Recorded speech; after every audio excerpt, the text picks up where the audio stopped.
তুমি যেমন ঠিক তেমনই ভালো লাগে। তুমি কখনো পরিবর্তন হবে না। কেন পরিবর্তন হবে? কার জন্য পরিবর্তন হবে? মানুষটি কি তোমাকে সত্যিই ভালোবাসে?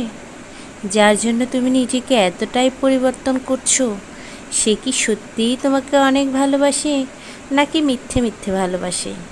আসলে ভালোবাসা সত্য নাকি মিথ্যা, সেটা কখনোই যাচাই করা যায় না। সেটা আপনি তখন যাচাই করতে পারবেন যখন সে আপনাকে ধোঁকা দিয়ে বোকা বানিয়ে ছেড়েই চলে গেছে। ঠিক তখনই বুঝতে পারবেন যখন সে আপনাকে অনেক কষ্ট দিচ্ছে।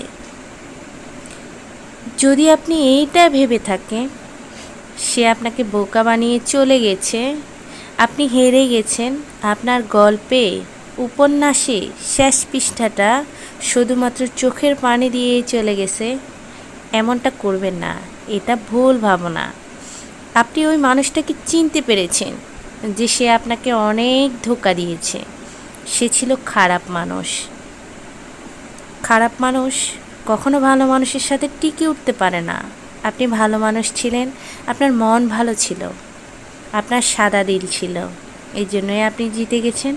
আর ওর কাদা দিল নিয়ে চলে গেছে। ও ভাবছে ও জিতে গেছে, সাময়িক জিতেছে, কিন্তু সে হীরা পেয়েও চিনতে পারল না।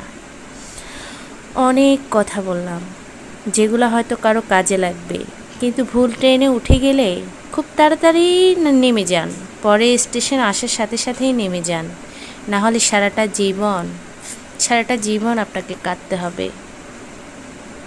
রান্নাটা করছিলাম আজকে মুরগির মাংস। মুরগিটা আমার পালা মুরগি, আমি দেশি মুরগি রান্না করছি আজকে। যাদের ঘরে বাচ্চা আছে তারা অনেক পছন্দ করে মুরগির মাংস। যদিও বা খাসির মাংস, গরুর মাংস, তারপর হচ্ছে যে কোয়েল পাখির মাংস, অনেক মাংসই রান্না হয়, বাট বাচ্চারা কিন্তু মুরগির মাংসই পছন্দ করে। তাই বাচ্চাদের জন্য মুরগির মাংসের সাথে আলু অবশ্যই দিতে হবে। এই আলুটা আপনার মুরগির মাংসের স্বাদটা দ্বিগুণ বাড়িয়ে দেয়। এখন হচ্ছে শীতের সিজন, তো তাই ধনেপাতাও দিতে হবে। এটা সুগন্ধি বাড়ায় এবং তরকারির মধ্যে যে একটা মন মানসিকতা না আকৃষ্ট করে, ওই জিনিসটা। আল্লাহ হাফেজ।